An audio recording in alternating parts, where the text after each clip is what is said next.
49ers acquire Chase Young from the Commanders for a third-round pick. And the first question here from Hernan Favela: did the Niners trade for a defensive end instead of a corner because of Wilk's scheme that is more focused on playing zone and four-man front pressure, getting pressure? Well, I think the 49ers traded for Chase Young because they were like, what? We can give you a third-round compensatory pick and get him, right? I think that's why they did it. I know this, right? And again, I hate to say that when I talk about the 49ers because everyone thinks like I'm being told this by Kyle. I know this from other people in football. The 49ers were looking for a corner. That's what they wanted. That was objective number one, right? I had a team text me last week that, hey, your boy and his team are calling us about our corners, right? So I have been saying this for 3 or 4 weeks that I think that was the number one thing the 49ers needed to do, right? I brought up J.C. Jackson at one point when that went down because I was going, I was kind of hoping the 49ers might be able to snag him. I do think that was still the number one thing they were trying to acquire there. Didn't work out, whatever, didn't get a guy or an offer of a guy that they liked. I don't really know how that unpacked totally there, but the other thing, and we're going to talk about, the Bengals and the 49ers matchup in the notes.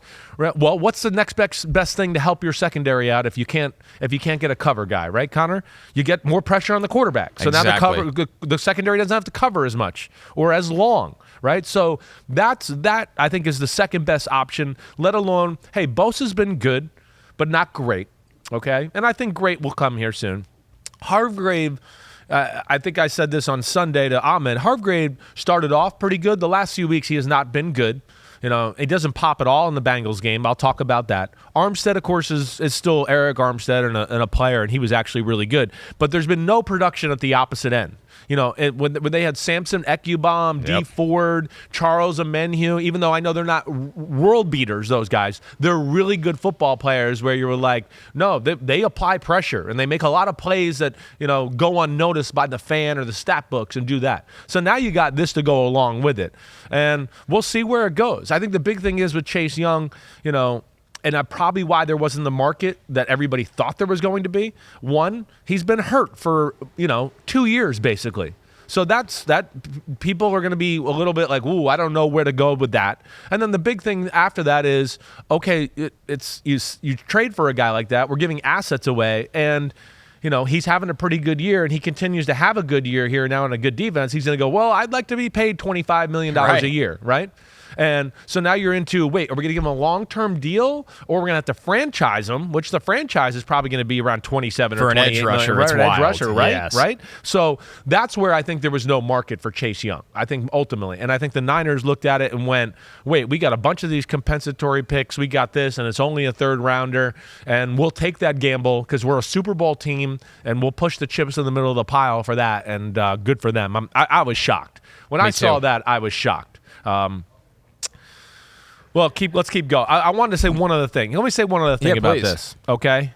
I don't want to jump forward because I know we're talking about Montez Sweat, but I want to hit on the Commanders and what you said. Like, if I'm Ron Rivera, I quit today. Right, like, it's over. Yes. Like, they told you it's over by what they did yesterday, right?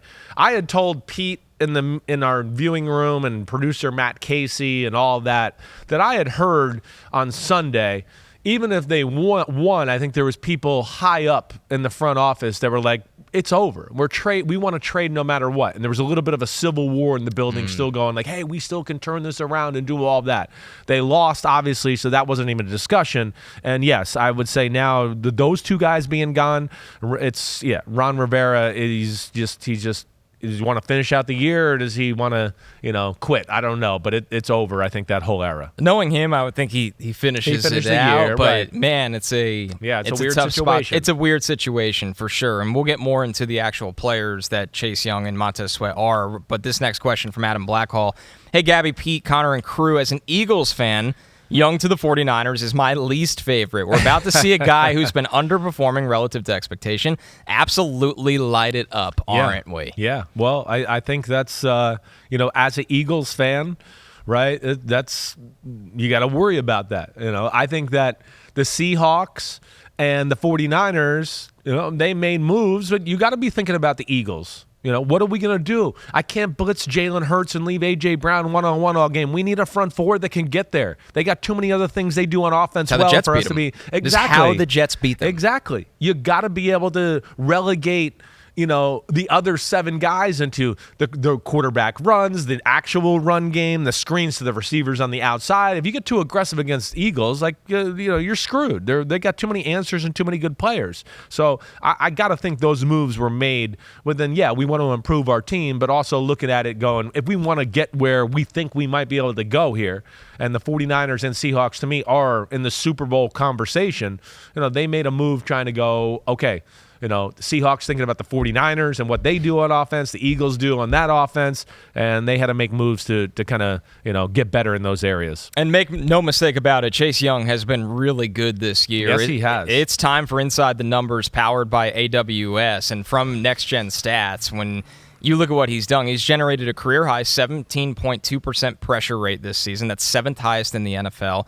The 49ers now have 2 of the top 5 defenders in quarterback pressures this season, Chris. And we know the way these front fours are played in this scheme, you can really only dedicate help to one guy. It feels like the opportunity for Chase Young will now be, and I know he played in a good front with the Commanders, but I don't know, it just feels with Chris Kasarik and the Niners and what they're going to be asking them to do, this is a really good home for him. Definitely. Perfect home for him. It's all about rushing the quarterback. That's it, yes. They just, they're a little bit like, hey, get upfield on the way to the quarterback. That's how they play. That's so, and within that too, if things don't work out and the market's not exactly what Chase Young wants, right? This is where I do think there's some beauty for the 49ers in this trade. If he goes, oh, okay, I'm not going to get what I want, so I got to settle for a lower number. You want to go back to the team like the 49ers for that. Stats. Because you're exactly right. You're going to set yourself up to blow up the next year and get a killer contract. So I think those, when you connect those dots, that's where it makes sense. And you're right. Chase Young's been really, really good this year. He's definitely added to his pass rush move variety. Like Chase Young, the first 2 years, I know it was good, but I was always like, I don't know. It's like he either tries to win with speed or he just tries to bull rush a guy. That's all there was. There was nothing to it. Now there is a little bit more variety of the moves, and then with him and, hey, Nick Bosa, again, like I said, it's been good. It's not great. Those stats still tell you it's damn good. I think it's been more of a lot of he's been close and he didn't get the guy down. That's where I'm kind of going. It's been good, not quite great. But either way, they're going to have some tandem, arguably one of the best tandems in football now. And Hargrave gets going again. And this, hopefully can help Steve Wilkes out a little bit as he continues to build through this transition of learning the way the 49ers play defense and how they do that. So Chase Young's teammate Montez Sweat goes to the Bears for an even higher return. This is a second-round pick, and this is a second-round pick that should be a top 40 pick. It feels like no-brainer. It's going to be a top 40 pick. So this first one from I Won the Mums, with the Commanders now having 5 picks in the first 3 rounds next year, do you think they have their eye on a specific coach and or GM? I don't think so yet. I don't. I think what they realize is let's just acquire assets right now. We got some guys that the market wants or people want, and let's try to, fortify or solidify ourselves or put ourselves in a spot where the next regime can come in and really have some advantages to flip this team over and get it going, right? I think that's kind of how I look at it. No, I think now you make it, it's a process, and we make that decision. Okay, we're keeping the coach, but everybody in football now who is a wannabe head coach for next year has an agent representing them. I think, like we said, the writing's on the wall there to where now they're going to start to be able to be behind the scenes, do their due diligence on some of these guys, and try to do the right thing that way. And now when you're pitching these jobs, if you're the Commanders, you go, we have all these draft assets, and we'll give you the floor to use them how you want. If you want to go up in a good quarterback class and get a quarterback, exactly right. I feel like that's what makes a job most attractive, is if you have an opportunity to go. Look at the Panthers just did this. Either you got a quarterback or you got to going up to get a quarterback. One of the two, right? One of those two, and we'll see. Maybe Sam Howell's done some good things. Yeah, he has. Maybe in the next regime's going to go, hey, we're good there. We could use all these assets for other things. There's going to be, to me, I don't know. There is, just off the coaches and GM thing, I think there is going to be, it's going to be one of the more talented crops of coordinators, I think, to be head coach candidates in quite some time.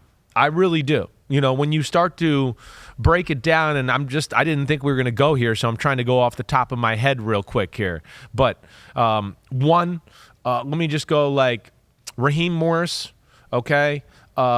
E.J. Evero for the Carolina Panthers, that defensive coordinator. Mike McDonald, the defensive coordinator of the Ravens. The Ravens have the best defense in football for my money. And his rise has been phenomenal. It's right? been meteoric. Right. Yeah. Ben Johnson with the Detroit Lions. That's a big one. That's going to be a huge one. I think Wink Martindale for the Giants and what he does on the defensive side of the ball is magical there.